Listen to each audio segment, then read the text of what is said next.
Bíblia. E hoje vou dar meio de Marcos. Né? Vamos já olha assim, ai. Amados irmãos, como nós estamos pregando no livro de Hebreus, algo me veio à mente, não tem nada a ver com o texto aqui, tá bom? Mas algo que me veio à mente, pensando no povo do Antigo Testamento e nós do Novo Testamento. Né? Anota aí, pastor Eurico, as minhas maluquices. Quando a gente fala de oração, algo nos traz a reflexão sobre essa questão do sumo sacerdote. O quê? No Antigo Testamento, poucos homens podiam falar com Deus. No Antigo Testamento. Nós vemos a manifestação dos anjos, logicamente, ali, trazendo um recado. Mas nós vemos Abraão, que tinha esse contato direto, Moisés, Josué, o rei Davi, o rei Salomão, logicamente, todos os profetas do Antigo Testamento. Mas nós vemos que esse privilégio era um privilégio para poucos. Né? Nesses 40 anos de vida cristã, eu nunca tinha pensado nisso. Né? Um privilégio para poucos no Antigo Testamento. E quando Pedro nos chama sacerdócio real, também nos traz à memória uma verdade abençoadora. Eu e você, que não é da tribo de Levi, nem da tribo de Judá, podemos falar com Deus em nome de Jesus sem intermediário. Você já pensou sobre isso? Muitas pessoas do Antigo Testamento queriam estar no teu lugar hoje. Porque eles não poderiam falar e nem Deus falava com eles. Aí eu lembro de um episódio onde a pessoa estava precisando de um conselho, chama o profeta, manda tocar o tambor, o Espírito vir sobre o profeta, e aí o profeta dá o recado, dá a orientação. Hoje, né, embora os pastores tenham o papel de ministrar a palavra, lógico, mas o Espírito Santo de Deus fala diretamente com o seu povo da nova aliança. Então, por isso, valoriza a oração, valoriza o privilégio da oração, porque o povo do Antigo Testamento não tinha esse privilégio. Qualquer dúvida, tinha que chamar Moisés, tinha que chamar Arão, tinha que chamar um profeta. Hoje, nós temos livre acesso pelo sumo sacerdote, Jesus Cristo. Então, valoriza a oração, meus queridos irmãos, porque é um privilégio da nova aliança. Na antiga aliança, eles não tinham esse privilégio. Poucos homens poderiam ir até na frente do tabernáculo buscar a orientação do Senhor. Poucos homens. E dentro da nova aliança, o povo de Deus é chamado de sacerdócio real. Então, que privilégio nós temos. Mas voltando agora para o texto, quero ler aqui Hebreus 7, 26 a 28. Acompanha aí na sua Bíblia. Porque precisávamos de um sumo sacerdote como este, santo, inocente, imaculado, separado dos pecadores, tendo se tornado mais sublime que o céu, e que não precisasse oferecer sacrifícios a cada dia, como os sumos sacerdotes, primeiramente por seus próprios pecados e depois pelo do povo. Pois, quando ofereceu a si mesmo, fez isso uma vez por todas. Porque a lei constitui como sumos sacerdotes homens sujeitos a fraquezas, Mas a palavra do juramento que veio depois da lei constitui o Filho aperfeiçoado para sempre. Vamos orar? Pai, obrigado porque nós acabamos de ler a Tua palavra. E nós cremos, Senhor, o poder que há nela.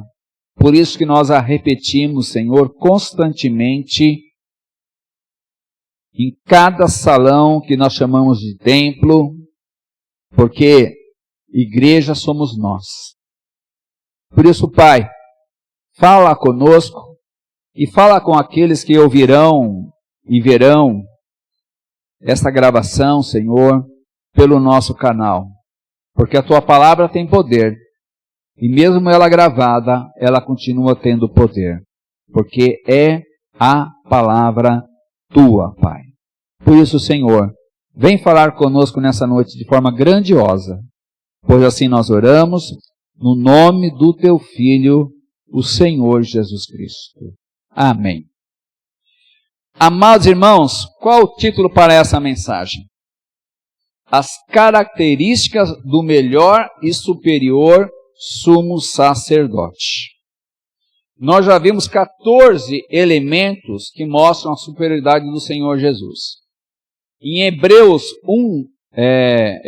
7, de 1 a 10, nós vimos que somente usufruiremos o que temos disponível em Jesus quando percebemos que o sacerdócio dele é o único que nos leva a Deus. E dos versos 11 ao 25, o que nós aprendemos? É necessário contrastarmos o sacerdócio araônico com o sacerdócio de Jesus Cristo, para constatarmos a superioridade deste sobre aquele, não é? E é importante destacar aqui, amados irmãos, as leis que foram dadas a Moisés, ou por meio de Moisés, as leis araônicas, vamos entender bem, qual foi o problema do fracasso da lei? A lei do Antigo Testamento ela é perfeita, sempre foi perfeita. O problema não era a lei, o problema era quem recebeu a lei. Quem recebeu a lei, amados irmãos, a lei, e até algo importante, a lei era perfeita. Só que o sacerdócio araônico, o da tribo de Levi, né, era imperfeito. Por que era imperfeito? Porque somos pecadores.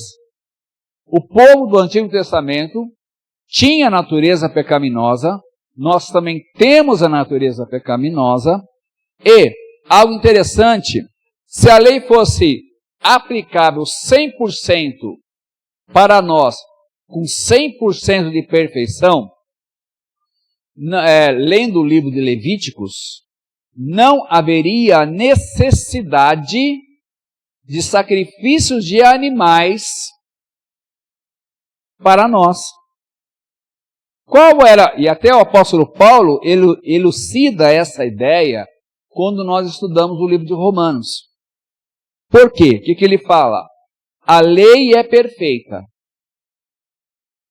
mas a lei teve o papel de trazer à tona, né, de revelar o quê? Que eu sou pecador, que você é pecador, que nós somos pecadores. Esse foi o papel da lei. Sempre demonstrar isso. Nós somos pecadores. É lógico que hoje nós somos pecadores remidos. Nós somos pecadores salvos. Mas nós somos pecadores. Por quê? A velha natureza ainda habita em nós. E o apóstolo Paulo vai falar em outra carta o quê? A carne milita contra o espírito milita contra a carne. Então nós estamos travando uma luta espiritual todo dia. Eu sei que tenho que fazer o certo, mas a minha velha natureza quer fazer o quê? O errado. Então esta é a minha luta, esta é a nossa luta. Por isso a necessidade dos sacrifícios diários que os levitas tinham que fazer, demonstrando também o quê? Nesse sacrifício diário dos levitas. Aí eu vou me lembrar, e você também vai se lembrar, da oração do Sermão do Monte. Na oração do Sermão do Monte tem uma cláusula ali. Senhor, perdoa os meus pecados como eu tenho perdoado. Então, qual é a realidade que tanto a atitude dos levitas, do sacrifício diário, como também a atitude nossa no sermão, na oração do Sermão do Monte, qual que é? A triste, mas necessária realidade. Qual é ela? Eu sou pecador. Você é pecador. Nós somos pecadores. Por isso que nós precisamos do sumo sacerdote. De um sumo sacerdote perfeito. Diante de tudo isso, qual é o princípio que nós pegamos nesses textos finais aqui? Somente em Jesus encontramos o melhor e superior sacerdote que nos conduz a Deus. E nesta perícope, o que é uma perícope? Anota aí, Marcos. Você tem que decorar essa palavra. A perícope, amados irmãos, dentro da linguagem da pregação expositiva, é um texto com começo, meio e fim. É como eu falava antigamente, uma unidade predicativa. É assim que a gente tem que ler a Bíblia. Como eu falei de manhã, né, Rose? Sobre a história do bolo. Ninguém lê a receita sobre ligue o forno. Aí eu ligo o forno, espero meia hora. Né, Jerusa? Só que eu não li o de antes. Aí depois, desligue o forno. Abra a tampa. Mas, cadê o bolo? Mas eu não li a primeira parte. Bata a massa, bonitinho, só que a massa, muito, né? Então, já não ia ser padeiro, tá vendo? Já bombei na padaria. E depois você põe lá, e aí vai sair um bolo, um pão, não é? É assim que se lê a Bíblia. E por isso que precisamos aprender os textos, ler a Bíblia do início ao fim, amados irmãos, do início ao fim. E nessa perícope vamos encontrar 7 características que confirmam que o melhor e superior sacerdote está em Jesus Cristo, amados irmãos. E aqui algo importante, não havendo mais necessidade de outros sacrifícios. Como acontece lá em Aparecida, amados irmãos. Isso é abominável ao Senhor. Não há mais espaço para outro sacrifício. Porque foi o sacrifício de Jesus, na cruz, o sacrifício definitivo. Primeiro ponto. O sacerdócio de Jesus caracteriza-se por ser santo. Tá? O verso 26b diz que esse sacerdote é santo. Ou seja, o autor de Hebreus mostra claramente que não era qualquer homem que poderia ser o sumo sacerdote. Ele tinha que ser santo, separado, perfeito, amados irmãos. E, algo importante, essa ideia de santo significa o quê? Sem pecado. Sem pecado. E nós só conhecemos um homem que não pecou. Quem é esse homem? É o Senhor Jesus Cristo. Por quê? Lá em Mateus 4, de 1 a 11, ele foi tentado pelo diabo por 40 dias e não pecou. E lá em Romanos 5,19, nós vemos claramente o apóstolo Paulo apresentando Jesus como o novo Adão, O primeiro Adão fracassou. O segundo Adão, unigênito do Pai, único do Pai, este não fracassou. O que diz Romanos 5,19? Foi pela obediência de Cristo que muitos foram feitos justos. Ou, Paulo está usando aqui uma linguagem jurídica. Foi pela obediência de Cristo que muitos foram justificados. Que muitos foram declarados justos. Ou seja, Jesus Cristo olhou para mim, pecador, depois que eu confessei Ele como meu Senhor e Salvador, eu o declaro justo. E na sua experiência de conversão, aconteceu o mesmo princípio. Eu o declaro justo. Jesus falando com o próprio Pai. Eu o declaro justificado. Essa é a primeira característica que qualifica Jesus. Segunda característica que qualifica Jesus é ele ser inculpável. Verso 26b. O autor também diz aqui que esse sacerdote que nos leva a Deus deve ser um sacerdote inculpável, sem culpa alguma. E os evangelhos demonstraram claramente que Jesus foi crucificado de forma injusta. Aqui eu estou falando juridicamente. Tanto que, num material que eu li sobre a condenação do Senhor Jesus, foi um processo totalmente equivocado. Foi um processo que o nosso querido Supremo Tribunal Federal iria impugnar. Por quê? Falsas testemunhas e mais um monte de coisa que foi feita de forma irregular. E o próprio político chamado Pilatos disse: não vejo nele crime algum. João 18:38. Ou seja, Jesus é aquele que não tem culpa alguma.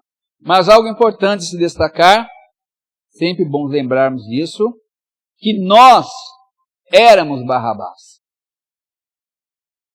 Eu e você, nós éramos Barrabás.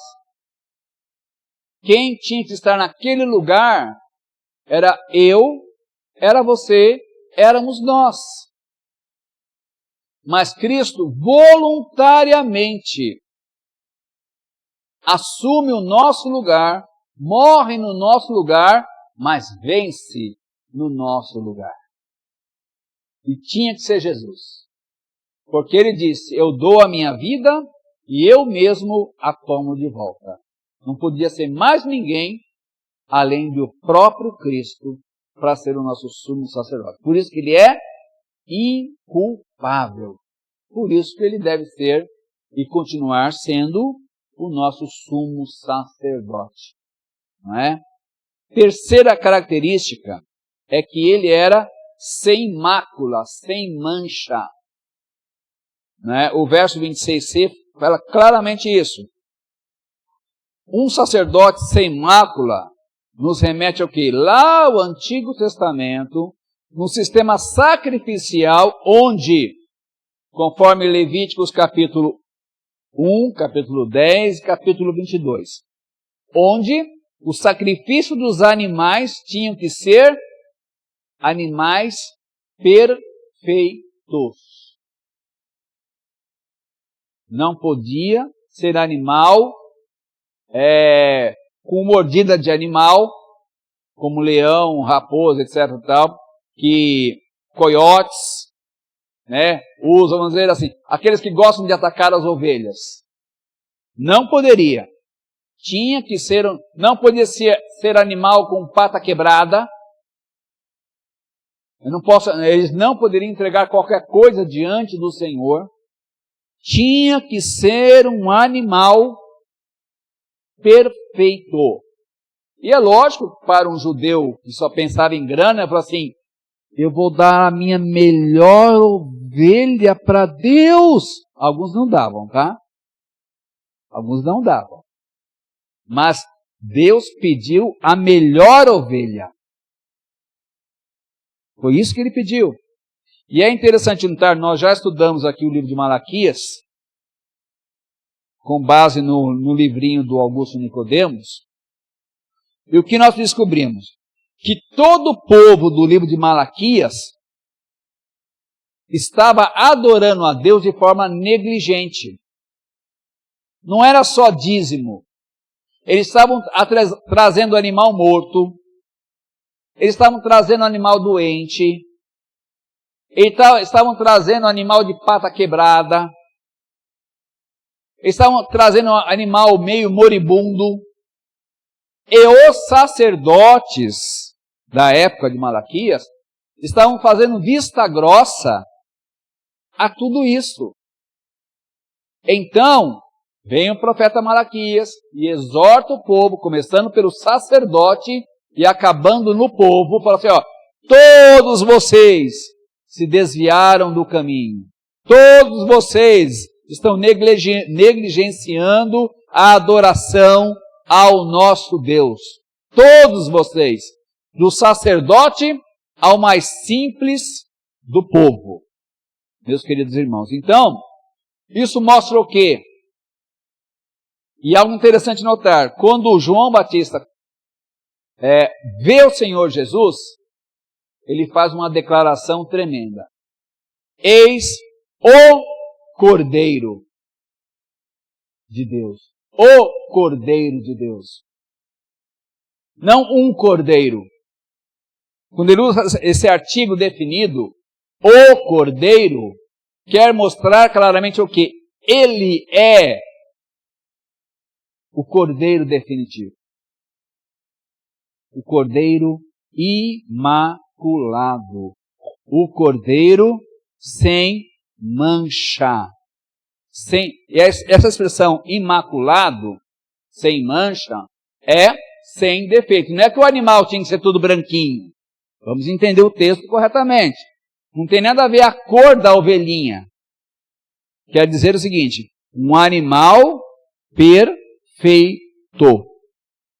E quem é esse Cordeiro perfeito? Esse Cordeiro imaculado, sem mancha, sem mácula, é Jesus. E tem que continuar sendo Jesus. Por isso que João 3,16, numa leitura correta, diz: porque Deus amou o mundo de tal maneira que deu seu Filho unigênito para que todo aquele que continue crendo, o verbo ali, do crer, que foi passado para o português para nós dessa forma, e eu perguntei para o meu querido pastor Tomás, que estuda grego, sabe o grego um pouquinho melhor do que eu, falou assim, não, confirmou, o verbo grego ali é continue crendo, ou seja, a marca do salvo é a perseverança, aquele que perseverar até o fim, aquele que crer até o fim. E aí algo importante. Quem abandonar o jogo 1 minuto antes do fim do jogo, perde tudo. Quem abandonar a igreja,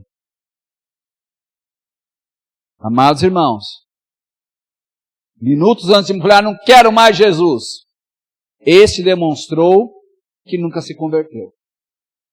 Porque a marca do salvo é a perseverança. Se você é crente, como diz Spurgeon, cristão, você vai perseverar. Em meio às tribulações, você vai perseverar. Então, a marca do salvo é a perseverança, porque Jesus é o Cordeiro imaculado. Quarta verdade, amados irmãos, ou característica, é porque ele ser sem pecado. E um destaque aqui. porque precisava de um sumo sacerdote como este, separado dos pecadores, tendo se tornado mais sublime que o céu. Jesus, ele andou com os pecadores, comeu com eles, entrou na casa deles, que para os fariseus isso era um absurdo, quando Jesus entra na casa de um publicano. Publicano era um funcionário público corrupto, odiado pelo povo judeu, porque ele cobrava impostos para o Império Romano. Por isso que eles eram odiados. E Jesus come na casa de um publicano. Então ele andou com os pecadores, mas ele não fez os que os pecadores faziam. Então, amados irmãos, a Escritura Sagrada, alguns pegam aquele texto, acho que é o Salmo 1, porque eu não me assento na roda dos escarnecedores, né? Amados irmãos, vamos entender o texto corretamente. É lógico que na roda dos escarnecedores ninguém dali deve estar, mas ali não é justificativa para eu não viver em sociedade. Não é para você viver numa caixa de vidro. Somos chamados a viver em sociedade. Somos chamados, como Jesus o fez, para se relacionar de forma positiva com todas as pessoas. Mas aí algo importante, imitando ao Senhor Jesus, não fazer o que eles fazem de errado. Jesus andou no meio de nós pecadores, mas ele estava separado dos pecadores, separado das atitudes dos pecadores. Essa é a verdade bíblica, amados irmãos. E Romanos 8:3 diz: porque o que para a lei era impossível, visto que se achava fraca por causa da carne, Deus o fez carne, condenando o pecado e enviando o seu próprio Filho em semelhança à carne do pecado e como sacrifício pelo pecado. E é interessante notar que o Senhor Jesus tem a seguinte fala para aqueles que, talvez pelo nosso canal, queiram refutar. Jesus disse, quando o jovem rico vem a ele e diz assim, olha, bom mestre. Aí Jesus fala, bom só tem um, e este é Deus. Por que Jesus disse isso? Jesus disse isso porque ele iria tomar sobre si os meus pecados e os teus pecados. Não entendeu o texto?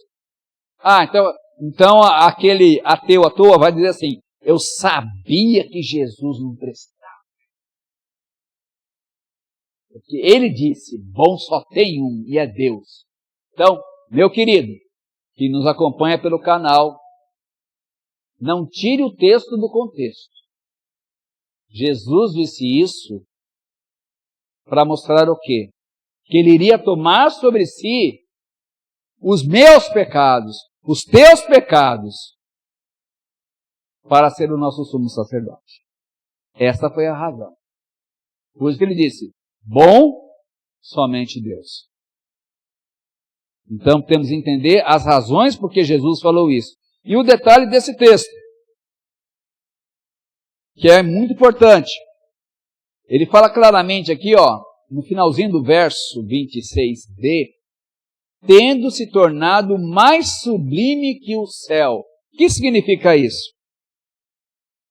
Por meio da ressurreição e ascensão, Jesus conquistou o acesso direto à glória de Deus, tendo o direito de ser o nosso sumo sacerdote em tempo real. Ele é mais sublime que toda a criação.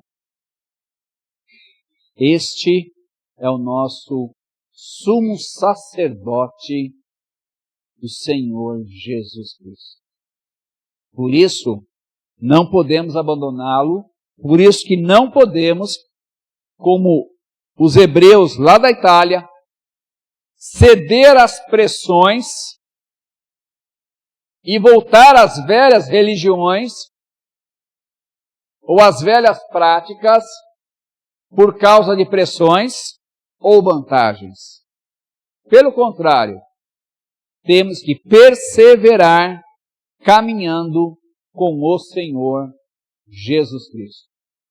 A quinta característica desse sacerdócio é que ele é duradouro. O verso 27 é claro para nós. Os irmãos veem aí. E aquele que não precisasse oferecer sacrifícios a cada dia, como os sumos sacerdotes, primeiramente por seus próprios pecados e depois pelos do povo. O que está acontecendo aqui? Jesus Cristo, no seu ato de sacrifício, é um ato de valor duradouro. O que acontecia no templo levítico? Os levitas, né, tinham que oferecer sacrifícios diários. Primeiro por eles, e depois pelo próprio povo, todos os dias. E havia, logicamente, aquele grande dia em que o sumo sacerdote, uma vez por ano, se apresentava no Santo dos Santos. Certo? Só que isso mostra o quê? A lei era falha? Não. Falha era os homens. Porque nós éramos e somos pecadores. Essa é a verdade. Mas Jesus Cristo é um sacrifício definitivo e eterno. Jesus Cristo é um sacrifício definitivo e eterno. Por isso João Batista disse: eis o Cordeiro. Artigo definido. Eis o Cordeiro de Deus que tira o pecado do mundo. Jesus fez o sacrifício definitivo. E é interessante notar que quando Jesus disse, está consumado, todos nós conhecemos esse texto. E o véu do templo se rasgou. Com testemunhas que estavam ali naquele momento. Testemunhas oculares. E eles viram uma mão rasgando o véu. Não era esse véu não, tá, irmão? Quando nós lemos véu, eram 5 cortinas grossas, igual lona de caminhão, bem grossa.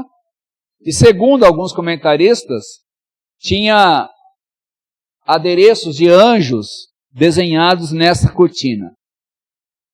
Isso foi rasgado ao meio, quando Jesus disse, está consumado.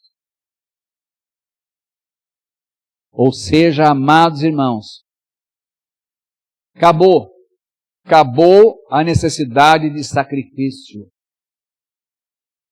Porque o Cordeiro de Deus fez o sacrifício definitivo. E aí é interessante notar, amados irmãos, que Pedro nos chama de sumos sacerdotes. Né? Ele fala assim, sacerdócio real. Corrigindo. Pedro nos chama de sacerdotes reais. Por que sacerdotes reais?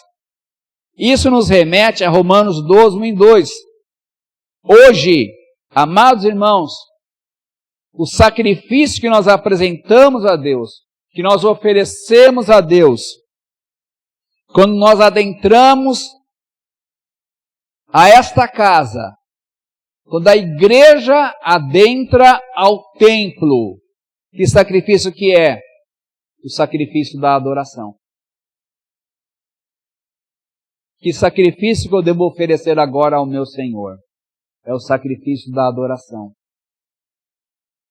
Romanos 12, 1 e 2. E não é sacrifício morto, é sacrifício vivo.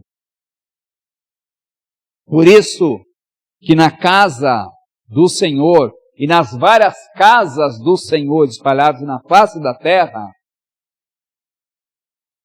independente da qualidade de recursos musicais que tenhamos, o principal sacrifício é o da adoração feita por cada um de nós aqui. Por que eu estou aqui? Por que eu devo estar aqui? Porque eu preciso apresentar o meu sacrifício de adoração a Deus. É por essa razão. Porque o sacrifício para pecado não precisa mais. Por quê? Porque o Cordeiro de Deus fez o sacrifício definitivo.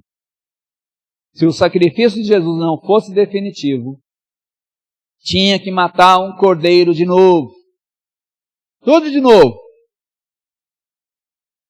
Mas nós não estamos mais debaixo da lei. Nós estamos debaixo da graça. Não uma graça barata. Uma graça que nos conduz à santidade. Uma graça que nos conduz a atos de adoração ao nosso Cordeiro, ao nosso Senhor, o Senhor Jesus Cristo. Então, Jesus Cristo, ele se caracteriza por ter um valor duradouro, por ter um valor eterno. A sexta característica e razão por que nós devemos recorrer a Jesus, e só a Jesus, é porque por ser auto-oferecido. Os irmãos receberam um vídeo, aquele cara bonito de touca naquele dia de frio. Não sei se eu estava com touca. Né? Videozinho que eu mandei essa semana. E o verso 27b vai falar o quê? Quando ofereceu a si mesmo, fez isso de uma vez por todas. Ou seja, não há necessidade de que ninguém estar sacrificando ou cumprindo penitência e outras coisas mais para receber o perdão dos pecados. Por quê? Porque o sacrifício de Cristo, o sacerdócio de Cristo, ele foi oferecido definitivamente e para sempre. E um detalhe importante, que nós não podemos nos esquecer. A oferta do perdão está para todos os homens. Mas, algo que é inegociável. Marcos 1:15. Arrependei-vos e crede, para serem perdoados. Arrependei-vos e crede. Isto é inegociável. E esse Jesus, ele se ofereceu por nós, como sendo esse sacerdote, antes da fundação do mundo. Nós vimos isso em Gênesis, como também nós vemos isso lá em 1 Pedro 1, 19 e 20, que diz: mas fostes resgatados pelo precioso sangue, como de um cordeiro sem defeito e sem mancha, o sangue de Cristo, conhecido já antes da fundação do mundo, mas manifesto no fim dos tempos em vosso favor. Mas, detalhe do texto, conhecido antes da fundação do mundo. E Apocalipse 13:8, todos os habitantes da terra o adorarão, aqueles cujos nomes não estão escritos no livro da vida do Cordeiro, que foi morto desde a fundação do mundo. Ou seja, queridos irmãos, o Senhor Jesus Cristo se ofereceu por mim, pecador, por você, pecador, antes da criação do mundo. Olha o amor tão grande desse Deus Trino. Eles decidiram na eternidade morrer por aqueles que eles iriam criar e que eles já sabiam que iriam pecar. Que ser faria isso na face da terra? Quem investiria numa obra fracassada, que é o homem pecador? Ninguém. Como também, vamos pensar em termos de engenharia, nenhuma empresa automotiva, Volkswagen, Ford, BMW, etc. e tal, vai investir num processo que vai fracassar. Ninguém faz isso. Ou numa máquina que vai dar recall. Eles fazem para vencer, e não para ser derrotado. E não para ser um fracasso de projeto. Jesus, na eternidade, com o Pai e com o Filho, decidiram morrer por nós pecadores. E aí aquilo que é falado muito, uma expressão no Antigo Testamento e também no Novo, o mistério. Qual é o mistério que a Escritura Sagrada fala tanto? Sabe qual é o mistério, meus queridos irmãos? É Deus se fazer homem, morrer pelo pecador e ressuscitar ao terceiro dia, para dar a esse homem a oportunidade da redenção. Com o risco deste homem rejeitar o Salvador. Que grande amor o Senhor teve por nós. Que grande amor. Então, o Deus Trino tem esse amor ágape, esse amor sacrificial por mim e por você. Que grande amor é esse. Por isso, o seu sacrifício se caracterizou por ser auto-oferecido desde a fundação do mundo. Revelado posteriormente, mas desde a fundação do mundo. E quem disse isso foi o próprio Jesus. Em Apocalipse 13:8. E por último, o sacerdócio de Cristo se caracteriza por ser o sacerdócio do Filho. O verso 28 ele é muito claro a dizer para nós o quê? Porque a lei constitui como sumos sacerdotes homens sujeitos a fraquezas. Mas a palavra de juramento que veio depois da lei constitui o Filho aperfeiçoado para sempre. O que isso nos conduz? A lei constituía sacerdotes humanos e pecadores. Como nós já vimos no domingo passado, sacerdotes que precisavam ser substituídos continuamente. Mas o sacerdócio de Cristo, conforme o Salmo 110:4, constituído por juramento divino, tu és sacerdote para sempre, segundo a ordem de Melquisedeque. Isso apenas foi dito para o Filho. E para mais ninguém. Foi dito apenas para o Filho. Tu és sacerdote segundo a ordem de Melquisedeque.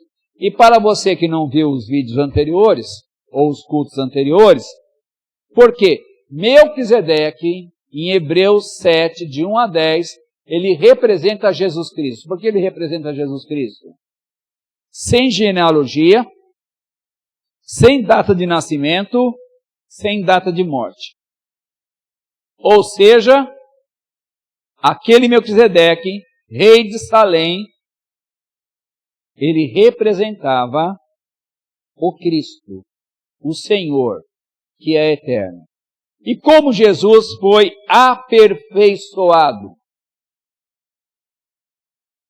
Porque é interessante notar que, quando ele estava lá na eternidade, ele não poderia interceder por nós. Por quê?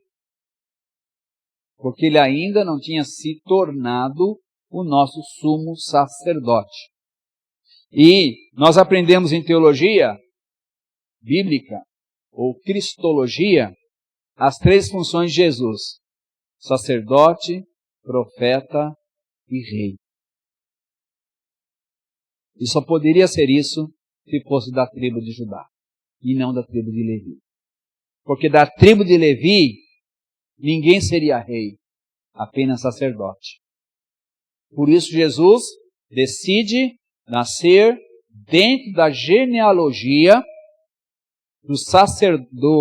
da tribo de Levi, ou da tribo do rei Davi. E como Jesus foi aperfeiçoado?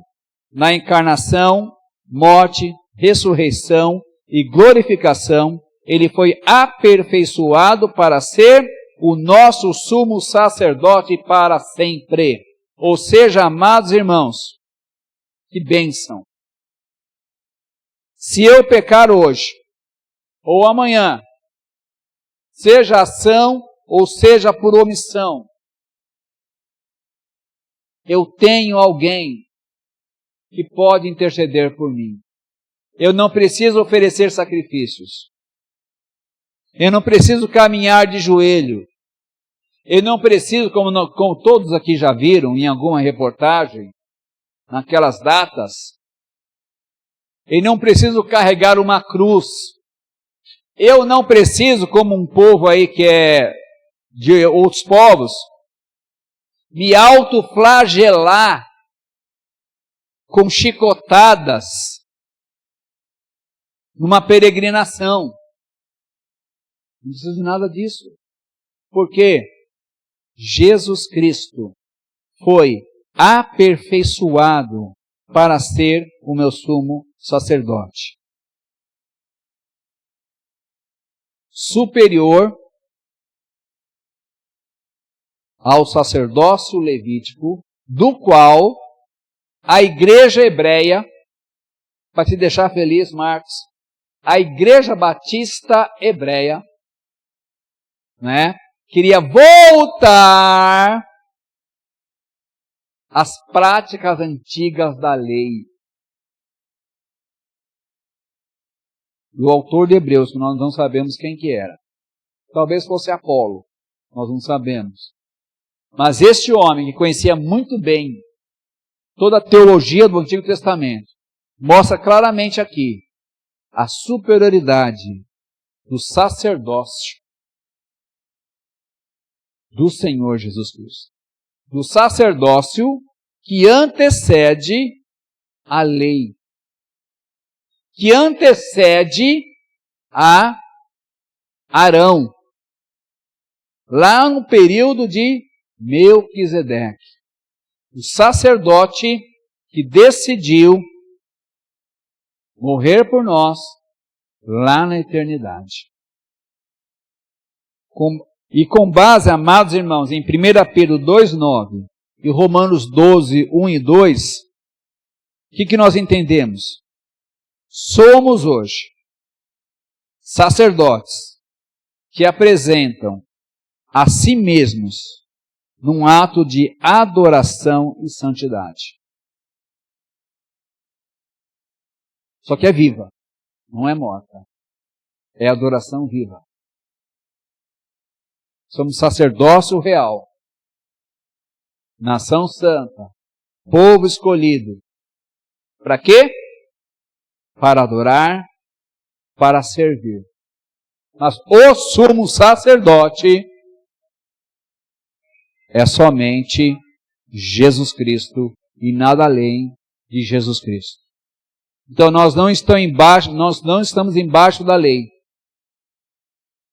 Nós não precisamos guardar o sábado, porque a Bíblia é muito clara. O sábado foi um sinal para o povo judeu. E Jesus falou claramente, o homem é senhor do sábado, e não o sábado é senhor do homem.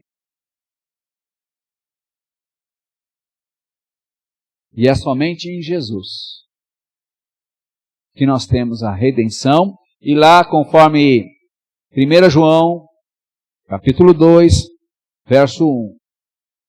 Filhinhos, não pequeis. Mas se vocês pecarem, nós temos um advogado. E esse advogado, ele se chama Jesus Cristo.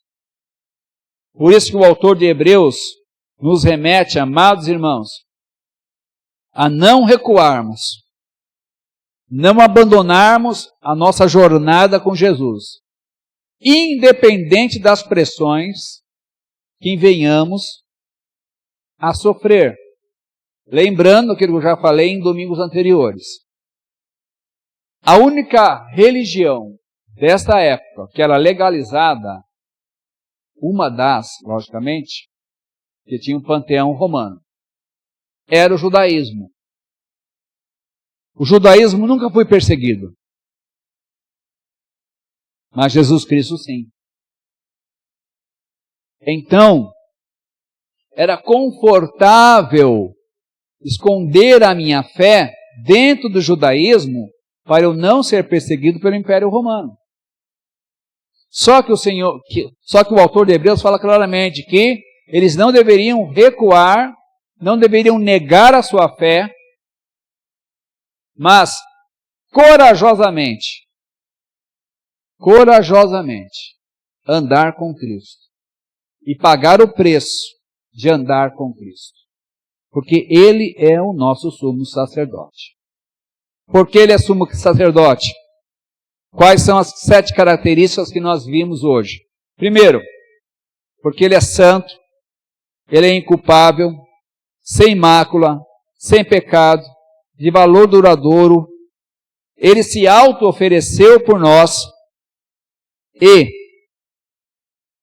Ele, somente Ele, recebeu o sacerdócio do Filho, Senhor Jesus Cristo.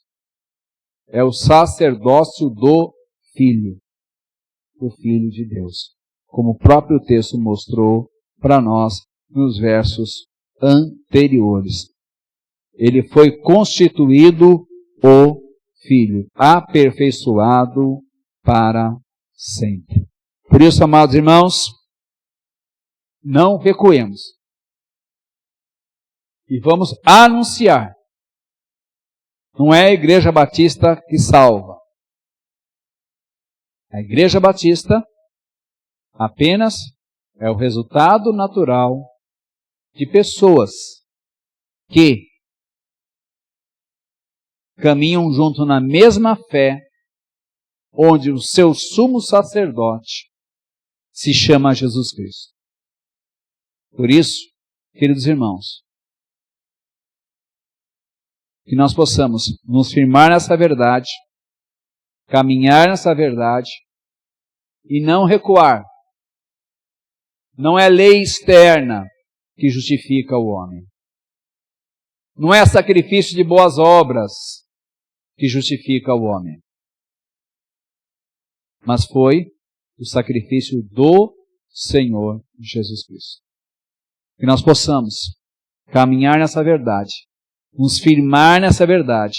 E você que nos acompanha, ou nos acompanhará pelo canal, quero te dizer, somente Cristo, e nada além de Cristo, pode perdoar os teus pecados. Só Jesus, e nada mais além de Jesus. Como? Através da oração ao Pai, em nome de Jesus, com arrependimento e fé exclusiva nele. Lembre-se disso. Só Jesus pode nos resgatar. Nada mais além do Senhor Jesus. Até por essa razão, alguns irmãos nossos não tiveram nem tempo de se batizar. Porque ali no hospital, muitos que têm encontrado e encontraram o Senhor Jesus nos hospitais, foram diretos para o paraíso, como aquele ex-ladrão da cruz. Onde Jesus disse, hoje estarás comigo no paraíso. Por quê? Por que Jesus pode dizer isso? Porque Ele é o nosso sumo sacerdote. E que continue sendo. Vamos continuar crendo que Jesus é o meu Senhor, o meu Salvador. Vamos orar? Pai, obrigado, Senhor, porque como é bom falar da Tua palavra. Como é bom anunciar quem é o verdadeiro Senhor, quem é o verdadeiro Salvador. E queremos pedir, Pai, quando nós pecarmos, que sejamos lembrados quem foi que morreu, quem foi que ressuscitou e quem é que está à direita do Pai, intercedendo por nós pecadores. Que nós sejamos lembrados dessa maravilhosa verdade. E pedimos, Pai, que pessoas sejam despertadas, Senhor, a ouvir essa mensagem, através do YouTube, através daquele canal, e que possam descobrir que tem esperança. E a esperança se chama Jesus. Que essa verdade se torne verdade nessas vidas. Pois assim oramos, no nome do Teu Filho, o Senhor Jesus Cristo. Amém. Que Jesus seja e continue sendo o nosso sumo sacerdote.